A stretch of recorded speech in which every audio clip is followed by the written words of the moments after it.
अकबर बीरबल की कहानी। चोर की दाढ़ी में तिनका। एक बार की बात है, बादशाह अकबर की सबसे प्यारी अंगूठी अचानक गुम हो गई थी। बहुत ढूंढने पर भी वह नहीं मिली। इस कारण बादशाह अकबर चिंतित हो जाते हैं और इस बात का जिक्र बीरबल से करते हैं। इस पर बीरबल महाराजा अकबर से पूछते हैं, महाराज, आपने अंगूठी कब उतारी थी और उसे कहाँ रखा था?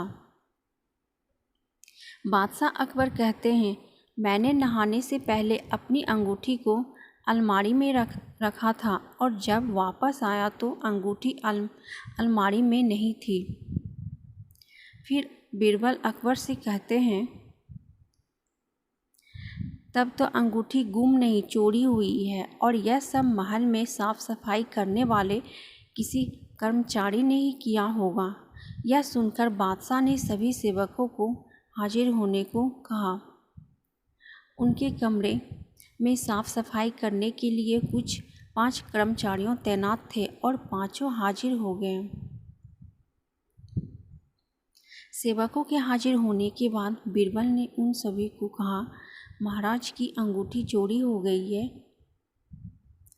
जो अलमीरा में रखी थी। अगर आप में से किसी ने उठाई हो तो बता दे, वरना मुझे अलमीरा से ही पूछना पड़ेगा।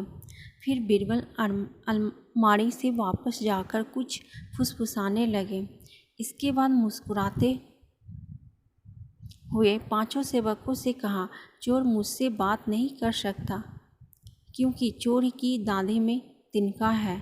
यह बात सुनकर उन पांचों में से एक ने सबसे नज़र बचाकर दाढ़ी में हाथ फेरा, जैसे कि वह तिनका निकालने की कोशिश कर रहा हो।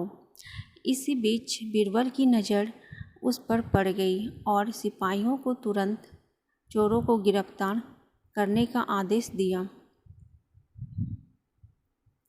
जब बादशाह अकबर ने उससे सख्ती से पूछा तो उसने अपना गुनाह कबूल कर लिया और बादशाह की अंगूठी वापस कर दी।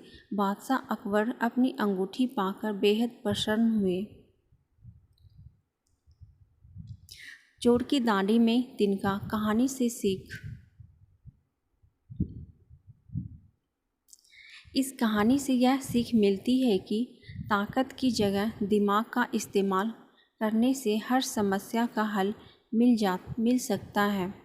तो कैसी लगी आप सबको अकबर बीरबल की कहानी? अगर अच्छी लगी तो वीडियो को लाइक, शेयर, कमेंट और सब्सक्राइब कीजिएगा और ऐसे ही कहानी सुनने के लिए बेल आइकन को प्रेस कर दीजिएगा ताकि जैसे ही हम कहानी डालें वैसे आप तक पहुंच पाए। तो फिर मिलती हूँ ऐसे ही एक मज़ेदार कहानी के साथ। तब तक के लिए बाय बाय। Thank you.